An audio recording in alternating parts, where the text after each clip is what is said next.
성도 여러분, 그리고 복음 사역의 동역자 여러분, 그동안 평안하셨습니까? 로마서 26번째 시간입니다. 본문은 7장 5절에서 6절이 되겠습니다. 로마서는 하나님의 구원이 무엇인가 하는 것을 가르쳐 주시는 말씀입니다. 구원을 그저 다른 사람보다 좀 더 건강하고 풍요롭게 사는 것 정도로 이해를 한다면 굳이 이 로마서를 들으실 필요가 없을 것입니다. 요즘에는 거의 탤런트 수준의 강사들이 설명하는 재테크 강의 같은 것이 굉장히 많이 있습니다. 그것이 더 나을 것입니다. 그러나 구원이라고 하는 것은 영원한 사망으로부터 영원한 생명에 이르는 것이고, 또 그 영원한 삶을 어떻게 영위하는 것인가 하는 것을 말해 주는 것입니다. 이런 진리는 오직 성경에 말이 있습니다. 그 중에서도 로마서는 이 문제를 집중적으로 다루고 있기 때문에 매우 중요하게 다루어지고 있습니다. 로마서에는 이런 말씀이 기록이 되어 있습니다. 첫 번째로, 우리가 왜 의롭다함을 받아야 하는가, 즉 왜 구원을 얻어야 하는가 하는 것을 설명을 하기 시작을 해서, 그리고 두 번째로는 그 구원은 어떻게 주어지는 것인가를 설명합니다. 그리고 세 번째는 그 구원의 확실성과 견고성에 대해서 계속 말씀을 합니다. 그리고 이제 12장부터는 구원받은 자들의 삶의 방식에 대해서 설명하는 그러한 구조로 되어 있습니다. 현재 우리는 지금 로마서 7장에 와 있습니다. 이 부분은 율법과 구원의 관계를 설명을 하고 있는 부분입니다.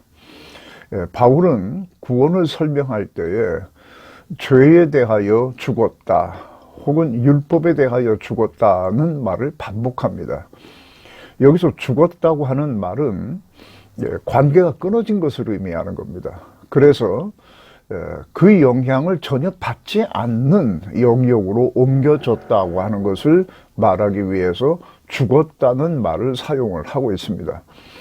그러면 구원 얻은 자가 율법에 대하여 죽은 것이라면 구원받은 자는 율법과는 전혀 상관이 없다는 것인가? 이러한 질문이 가능합니다. 6장 15절에 이렇게 되어 있습니다. 그런즉 어찌하리요? 우리가 법 아래 있지 않고 은혜 아래 있으니 죄를 지어도 된다는 것인가? 당연히 이러한 질문이, 이러한 반론이 제기될 수도 있습니다. 다시 말하면 10계명으로 요약되는 하나님의 율법은 우리에게 어떤 의미가 있는가 하는 것을 질문하지 않을 수가 없게 되는 것입니다. 하나님의 율법은 우리에게 그러면 무슨 의미가 있는 것인가? 정말로 이제는 율법에서부터 벗어났다라고 하는 것은 죄를 지어도 괜찮다는 뜻인가? 라고 하는 질문으로 발전할 수도 있습니다. 그러면은 구원이라고 하는 것은 죄를 지어도 되는 면허증 정도로 생각을 할 수 있게 되어버리기 때문에 그렇습니다. 자, 그렇게 되는 것이라면은 그나마 법으로 통제가 되고 있는 이 세상도 이렇게 혼란스러운데, 그렇게 되어버린다면 앞으로 세상이 어떻게 될지 참 심히 걱정되는 바도 있습니다. 바울은 구원의 개념을 비교적 다양하게 설명합니다. 6장 11절에는 죄에 대하여 죽고 하나님에 대하여 산 것이라고 하였고, 또 이와 같은 의미로 7장 4절에서는 죄라고 하는 말 대신에 이를 율법으로 바꾸어서 율법에 대하여 죽고 하나님에 대하여 살았다, 이렇게 또 설명을 합니다. 그리고 하나님께서 우리를 죄에 대하여 혹은 율법에 대하여 죽게 하신 이유는 하나님께 대하여 살게 하려 하시는 것이라고 말씀을 했습니다. 그리고 이 말을 조금 더 발전시켜서 본문에는 하나님을 위하여 열매를 맺게 하려 함이라, 이렇게 말을 열거하고 있습니다. 바울은 여기서 살아있다라고 하는 말과 열매를 맺다라고 하는 것을 같은 개념으로 쓰고 있는 겁니다. 살아있다는 말은 그냥 숨을 쉬면서 그 숨을 유지한 채로 존재하는 것, 그 이상을 의미합니다. 만약에 곡기도 다 끊고 임종 상태가 며칠씩 지금 계속되고 있는 분의 가족들을 위로하기 위해서 여러분이 만약에 전화를 한번 했다 합시다. 좀 어떠십니까? 그러면 친척분이 아직 살아계십니다. 이렇게 얘기를 할 수 있습니다. 그 말은 아직은 의학적 생명이 유지되고 있다는 뜻입니다. 그럴 때는 그렇게 쓰이는 말입니다. 그러나 통상적으로 살아있다고 할 때는 그런 것을 말하는 것이 아닙니다. 무엇인가를 계속해서 생산해내는 생명력이 있다는 것을 의미하는 것입니다. 살아있는 한 그것은 계속 지속되는 겁니다. 오랜만에 누구를 만났습니다. 아이고 오래간만에 뵙습니다. 요즘 어떻게 사십니까? 라고 인사를 건네면 상대방이 숨만 쉬고 삽니다. 이렇게 답을 했다 합시다. 그건 둘 중에 하나입니다. 하나는 한번 웃어보자고 개그를 하는 것이고, 또 하나는 자신이 기대하는 것만큼 생산적인 삶을 살지 못하고 있다라고 하는 것에 대한 표현입니다. 바울은 이런 의미에서 하나님께 대하여 살았다와 하나님을 위하여 열매를 맺는다를 같은 의미로 쓰고 있는 것을 알 수 있습니다. 구원, 곧 죄에 대하여 죽게 하고 또 율법에 대하여 죽게 하신 이유가 무엇이겠습니까? 왜 그래야 합니까? 하나님을 위해서 살게 하시려는 것입니다. 다시 말해서 하나님을 위하여 열매를 맺게 하려면 먼저 죄에 대하여 죽고 율법에 대하여 죽는 것이 우선되어야 한다는 뜻입니다.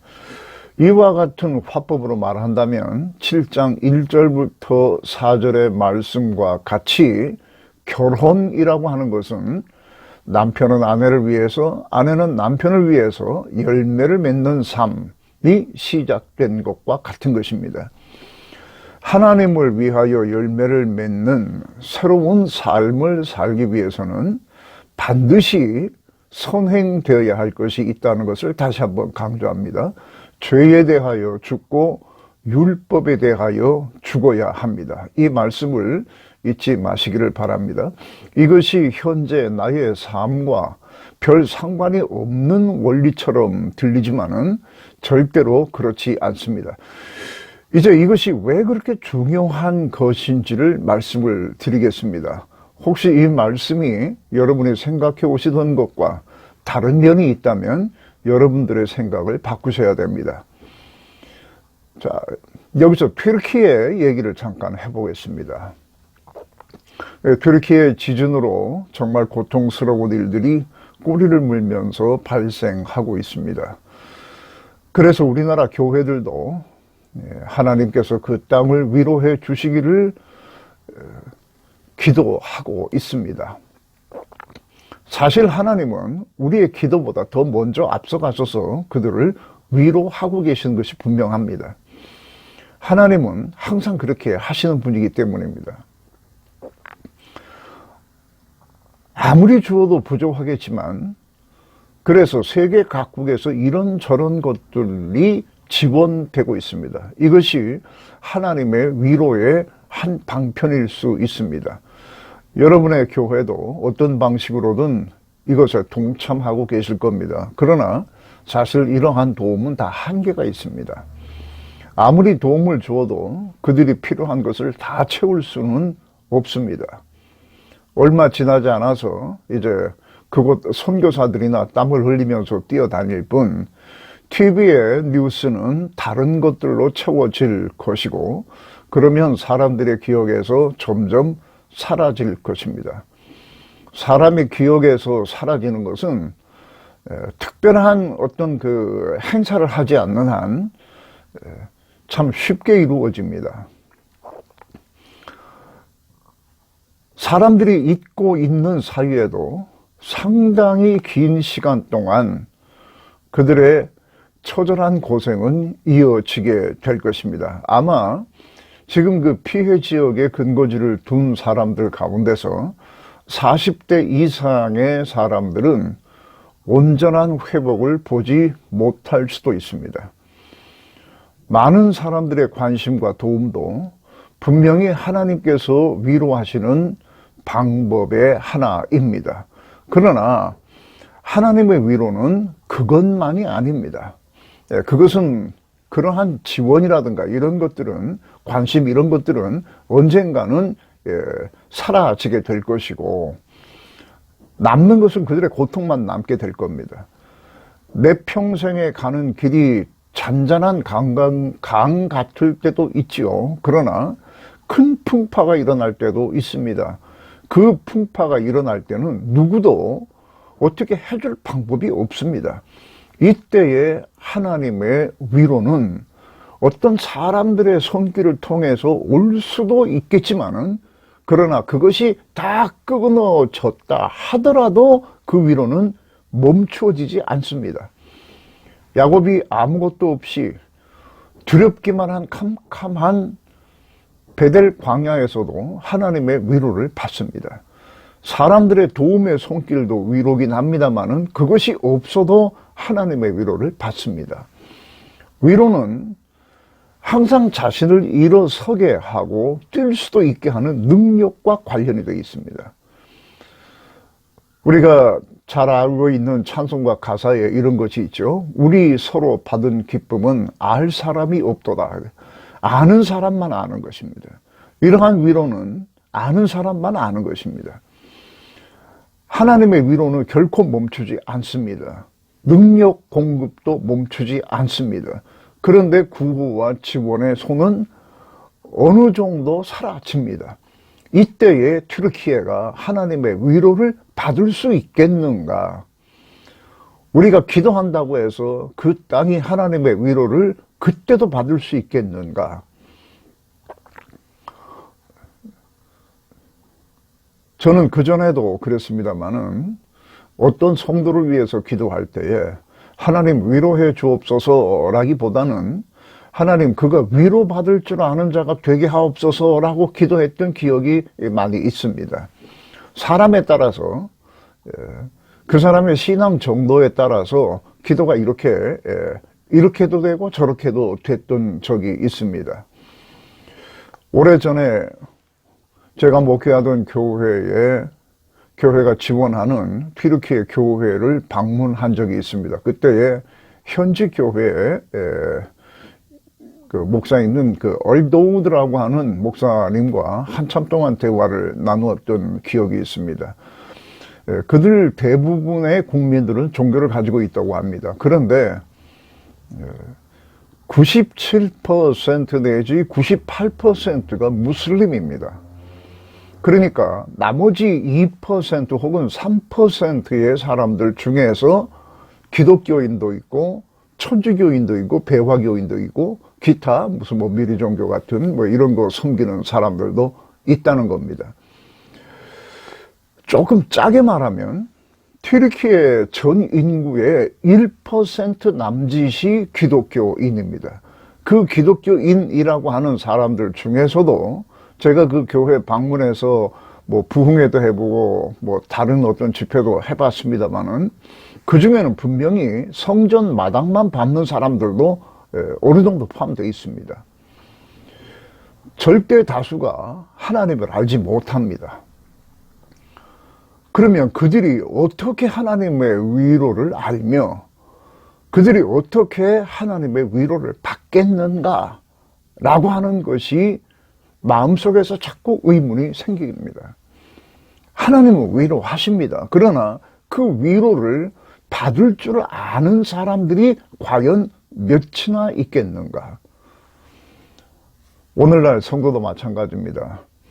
실생활과 별 관계도 없어 보이는 로마서 교리를 왜 이렇게 알아야 하느냐?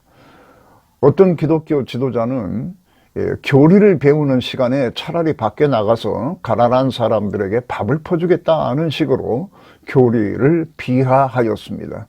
이것은 성도들의 영혼을 갉아먹는 행위에 불과합니다. 교리를 모르면 하나님께서 우리를 어떻게 구원하셨는가에 대한 이 영적 교리를 모르게 되면 그는 하나님의 위로나 하나님의 능력을 받을 줄을 모릅니다. 성도들 중에는 당신이 기독교인이라고 하는 생각을 하는 이유가 무엇이냐, 무엇 때문에 당신 스스로를 기독교인이라고 생각하느냐라고 하는 질문을 하게 되면 이런 정도로 대답하는 사람들이 많이 있습니다. 나는 예수님이 좋아요. 그분의 삶을 본받아야 한다고 생각을 해요. 그래서 나는 그 예수님을 따르기로 했어요. 이런 정도의 이야기를 하시는 분들이 있습니다. 매우 감성적이고 아름답게 느껴지기까지도 합니다. 그러나 이런 삶 속에서는 문득문득 하나님의 사랑과 위로 같은 것을 느낀다고 해서 그런 정도를 가지고 구원의 확신 운운을 한다면 그것은 지나치게 느낌에 의존하는 신앙입니다. 반드시 바람이 불고 홍수가 나면 사라져 버리는 신앙입니다. 이런 분들은 하나님의 능력이나 위로를 체험하기 어렵습니다. 예수님의 삶이 모범적인 것은 두말할 필요도 없습니다. 그래서 우리는 그것을 따라야 하는 것입니다. 그러나 우리 구원이 그것을 따른다고 해서 이루어지는 것이 아닙니다. 하나님께서 성자와 성령을 통해서 우리를 그리스도와 연합시키고 그래서 그 예수 그리스도의 죽음이 나의 죽음이 되게 하시고 그래서 그리스도의 살아나심이 우리의 살아남이 되게 하는 것이 그게 구원입니다. 그래서 우리가 영생을 얻습니다. 영생이란 하나님의 영원한 생명에 영원히 접붙여지는 것을 의미합니다. 이런 일들은 우리의 지성과 감성으로 이해할 수 있는 영역 밖에서 일어나는 일들입니다. 그렇다고 해서 상상이나 사람들의 관념 속에만 존재하는 것이 아니라 우리에게 일어난 실제 사건이고 사실입니다. 이런 것을 영적인 일이라고 이렇게 말을 합니다. 영적인 일들은 말씀을 통해서밖에 우리가 알아낼 수밖에 없습니다. 말씀 아니면 우리는 이 영적인 일에 대해서 알 수가 없습니다. 우리가 알 수 있는 영역 바깥에서 일어나는 일이기 때문에 그렇습니다. 그리고 그 말씀을 믿어야 그것이 내 것이 되는 것입니다. 바람이 불고 홍수가 나도 굳건하게 살아서 서 있을 수 있는 것은 바로 이 반석 위에 집을 지어야 가능한 겁니다. 우리에게 일어난 이 구원의 역사는 예수 그리스도께서 단번에 이루신 것입니다. 단번이라고 하는 것은 다시 반복될 필요가 없는 단 한 번으로 완벽하게 이루어졌다는 뜻입니다. 이 일을 위해서 하나님의 능력과 지혜와 사랑과 은혜가 쏟아 부어진 것입니다.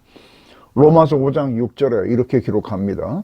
우리가 아직 연약할 때에 기약대로 그리스도께서 경건치 않은 자를 위하여 죽으셨도다. 우리가 최악의 상태일 때, 여기서 연약이라고 하는 말은 무기력한 상태를 말하는 것이고 불경건이라고 하는 말은 하나님 앞에 작은 주먹을 휘두르고 침뱉고하는 저주받아 마땅한 그러한 상태를 말하는데 주님은 우리가 그러한 상태에 있을 때에 우리를 위해서 자신이 할 수 있는 모든 것, 즉 죽으심, 그것으로 우리를 구원하셨다라고 말을 하고 있습니다. 이 말의 핵심은 이것입니다. 그 사랑과 은혜는 앞으로도 절대 약해지거나 변하지 않는다고 하는 것입니다. 모든 것이 나를 다 떠난다 하더라도, 구호와 지원의 손길이 다 떠난다 하더라도 절대 떠나지 아니하는 것은 하나님의 은혜와 사랑입니다. 이 사실이 내게 위로가 되고 이게 나의 힘의 원천이 되어야, 그래야 기독교인으로서의 삶을 사는 것입니다. 이렇게 구원을 얻은 사람은 영적 사람이라고 말을 합니다. 영적이라고 하는 말은 성경에서 항상 이런 식으로 말씀을 하는 것입니다. 이건 신비 개념이 아닙니다. 성령께서 역사하신 결과, 그것을 영적이라고 말합니다. 여러분은 스스로 가까운 분들에게 아니면 또 스스로 자기 자신에게 이렇게 말할 때가 있을 겁니다. 내 삶은 하나님의 은혜를 빼놓고는 말할 수 없다. 나 된 것은 다 하나님의 은혜다. 이렇게 말씀하실 겁니다. 이것은 영적인 자가 되었기 때문에 할 수 있는 말입니다. 성령께서 역사하셔서 육신으로는 알 수 없는 것을 가르쳐 주신 것입니다. 그래서 그것을 아는 겁니다. 그래서 영적 지식이라고 말을 하는 겁니다. 성경은 이것을 또 다른 표현으로 말할 때는 새롭게 되었다고 하는 말을 씁니다. 그 전에는 세상의 중심이 나였습니다. 이렇게 말하면 뭐 다른 사람들이 거기에 대한 반론을 또 제기할 것이고 또 그 다발 방법이 궁색하기 때문에 말을 그렇게 하진 않을 뿐이지 우리 삶이 그것을 말하고 있습니다. 그러나 새롭게 된 자는 모든 것의 중심에 하나님이 계십니다. 내 안에 있는 나의 마음속의 왕좌에 내가 앉아있던 그 왕좌가 이제 거기서부터 나는 내려오고 하나님께서 거기에 앉아 계시는 것입니다. 이것이 새롭게 된 것이고 이것이 바로 영적으로 변하게 된 것입니다. 하나님께서 나의 중심에 자리를 잡으시고 그래서 모든 것의 주인이 하나님이시다. 그래서 하나님의 중심으로 모든 것이 바뀝니다. 7장 6절에 하나님을 위하여 열매 맺는 삶을 위하여 이제 율법의 조문에 묵은 것이 아닌 영의 새로운 것으로 섬기라 라고 하는 말이 이게 뒤따라 나옵니다. 오늘 본문이 그렇습니다. 이제 이러한 말들이 이해가 될 것입니다. 내가 내 삶의 중심일 때는 항상 나는 내 편입니다. 그래서 율법도 자기에게 맞춰서 해석합니다. 이를 위해서는 율법의 정신을 말하는 것보다도 율법의 조문을 자기가 맞게 자기 수준으로 해석하는 것이 따르게 됩니다. 살인하지 말라 하셨습니다. 여러분 중에 누가 살인하신 분이 있습니까? 누군가를 죽이고 싶은 충동까지는 느꼈을지 모르지만은 이런 것들이 행동으로 옮겨지는 것은 쉽지 않습니다. 이 말씀을 누가 들으시는지 알지 못하기 때문에 없을 것이라고 말은 못하겠습니다만은 그러나 대부분은 이런 것들을 행동으로 옮기지 않았을 것입니다. 그렇다고 해서 율법 앞에 떳떳한 것인가? 부모님께서 며칠 집을 비우시게 돼서 큰 형에게 당부합니다. 동생들 때리지 말고 잘 돌보라. 잘 돌보라 그러면 될 거를 때리지 말라. 이런 말을 섞어서 하시는 이유가 또 있는 거죠. 부모님이 계시지 않는 동안 동생들이 말도 안 듣고 막 어지르고 이래서 소리도 지르고 뭐 어떤 놈은 구박도 하고 뭐 벌도 세우고 사실 큰 형의 입장으로서는 막 두들겨 패주고 싶지만은 부모님의 말씀도 있고 해서 참았습니다. 그러면 잘한 겁니까? 부모님이 이제 오셨습니다. 동생들이 막 일러 바칩니다. 형이 구박했다고 그러고 벌 세웠다고 그러고 소리 질렀다고 그러고 뭐 그럽니다. 그러면 형은 이렇게 말할 수도 있습니다. 어디까지가 구박이냐? 구박의 한계가 어디서부터 어디까지냐? 이런 식으로 따지고 들 겁니다. 하나님께서 거짓 증거 하지 말라고 하셨습니다. 이에 대한 죄인의 특징은 이렇게 나타납니다. 어디까지가 거짓이냐? 변명의 여지가 없는 새빨간 거짓말을 했다 하더라도 누가 보더라도 거짓인데도 그때의 상황, 또 동기, 또 그것으로 인한 상대방의 피해 정도 이런 것을 다 복합적으로 고려해야 된다라고 해서 그 죄가 깊은 것인지 아니면 얕은 것인지 뭐 이런 것을 이렇게 판단을 하거든요. 법원 판결문 같은 데서 이런 것이 보입니다. 법 조문의 의미로는 뭐 그렇게밖에는 말 못하는 거죠. 뭐 현재 현행법을 가지고 법원에서 판단할 때는 법 조문만 가지고 그 의미로만 판단을 해야 하는 것이기 때문에 어쩔 수 없는 것입니다. 그러나 영적인 사람들은 하나님의 마음으로 하나님의 법을 이해합니다. 내 기준으로 법을 이해하는 것이 아니라 하나님 기준으로 그 법을 이해합니다. 이것이 영적 사람들의 특징입니다. 살인하지 말라, 가늠하지 말라, 거짓 증거하지 말라, 그리고 마지막에는 탐내지 말라, 이렇게 말씀을 하셔서 행동으로 드러나기 이전에 어떤 것을 언급하고 계십니다. 하나님의 법은 항상 우리들의 행동에 초점이 맞춰져 있는 것이 아니라 우리들의 마음에 초점이 맞춰져 있습니다. 이것을 깨닫는 것은 하나님을 중심으로 할 때에 우리가 영적으로 변화되었을 때만 가능한 것입니다.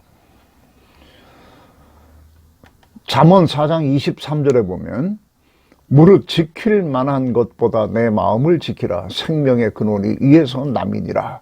이렇게 말씀하셨습니다. 마음에서 생각이 발생하는 것이고, 생각에서 말이 나오는 것이고, 말에서 행동이 나오는 것이고, 행동은 습관을 형성합니다. 그 습관은 자신의 삶의 질을 결정합니다. 율법은 우리의 마음과 생각에 주어진 것입니다. 그래서 하나님과 이웃 사랑으로 그 율법이 요약된다고 하는 것입니다. 하나님의 율법은 조문으로 읽는 것이 아니라 우리의 마음으로 읽어야 합니다. 다시 말해서 우리의 영혼으로 그것을 읽어야 한다는 뜻입니다. 그 율법을 통해서 우리의 마음을 지키는 것이 율법을 주신 하나님의 목적입니다. 율법을 영적으로 해석한다고 하는 것은 어줍지 않게 거기에다가 신비적인 어떤 요소를 혼합시키는 것이 아니라 율법 안에서 하나님의 마음을 읽어내는 것이고, 그러려면은 율법을 우리가 마음으로 읽어야 되는 겁니다. 즉 우리의 영혼으로 그것을 읽어야 됩니다. 이렇게 했을 때에 그러면 하나님 앞에서 죄인 아닌 사람이 어디 있느냐? 이렇게 말을 할 것입니다. 수없이 들었습니다. 제가 이런 말을 하게 되면 이런 비슷한 질문을 하는 것은 수없이 지금까지도 들어왔습니다. 맞습니다. 그래서 죄인입니다. 죄인 아닌 사람이 어디 있느냐라고 항의할 것이 아니라 그래서 죄인이구나 라고 하는 것을 알아야 됩니다. 그래서 우리는 용서받아야 하고 성숙해 가야만 하는 죄인입니다. 그러면 늘 죄책감을 가지고 살라는 것이냐라고 하는 질문이 또 따라 나옵니다. 그렇습니다. 죄책감 가지고 살아야 됩니다. 죄책감이 없다고 해서 의인이 아니듯이 죄책감이 있다고 해서 벌 받는 죄인도 아닙니다. 영적인 사람들은 항상 심령이 가난합니다. 그 가난은 무엇 때문에 오는가 하면 하나님 앞에 부족을 느끼기 때문에 그렇습니다. 이것은 늘 하나님 앞에 하나님께서 원하시는 대로 살 수 없는 자신의 모습을 보고 자신이 죄인임을 인정하는 것입니다. 심령이 가난해야 복을 받습니다.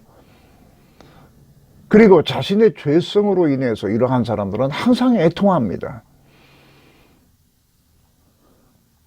애통하는 사람들은 형언할 수 없는 비밀스러운 하나님의 위로를 받습니다.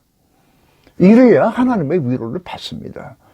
애통할 줄 모르는 사람은 하나님의 위로를 못 받습니다. 하나님께서 섭리하셔서 누군가의 도움은 받을 수 있어도 하나님의 위로를 받을 수는 없습니다. 이러한 사람들은 더 의에 줄이고 목말라 합니다. 의에 줄이고 목말라 하는 사람들은 비로소 배부른 것이 무엇인지를 알게 됩니다. 그리고 화평케 하는 자가 됩니다. 화평케 하는 일은 그냥 싸움판에 뛰어들어서 말린다고 해서 되는 것이 아닙니다. 심령의 가난도 모르고 애통도 모르고, 그래서 긍휼이 뭔지도 모르는 사람이 분쟁을 멈추게 하려고 그 속으로 뛰어들어 봐야 새로운 양상의 싸움판을 또 하나 만드는 것밖에 되지 않습니다. 우리를 그리스도와 함께 죽게 하시고 구원하신 것은 하나님을 위해서 열매를 맺게 하려 하심입니다. 이를 위해서는 하나님의 율법을 마음으로 섬겨야 합니다. 영의 새로운 것으로 섬겨야 합니다. 율법의 조문을 가지고 이렇게 저렇게 상황 등등의 여러 가지 것을 이렇게 따져서 어떻게든지 자신을 조금이라도 의롭게 만들려고 하는 이러한 노력이 아니라 하나님의 율법을 마음으로 받아야 합니다. 그래서 하나님의 마음을 그 속에서 읽어내야만 합니다. 그리고 가난한 심령을 가지고 애통할 줄 알고, 그래서 온유하게 되고 긍휼히 여길 줄 알고 의에 줄이고 목마른 자가 되어야 하나님께, 그리고 또 하나님을 위한 열매를 맺는 자가 되는 것입니다. 율법은 구원 얻은 자에게는 더 이상 필요 없는 것이 아니라 이제 율법이 마침내 그 속에서 제 기능을 발휘하게 되는 것입니다. 하나님께서 주시는 능력과 위로를 능히 받으실 수 있는 분들이 다 되시기를 바랍니다. 그리고 하나님께서 마음에 주시는 율법을 통해서 거룩함을 이루어 가시게 되기를 주의 이름으로 축원합니다.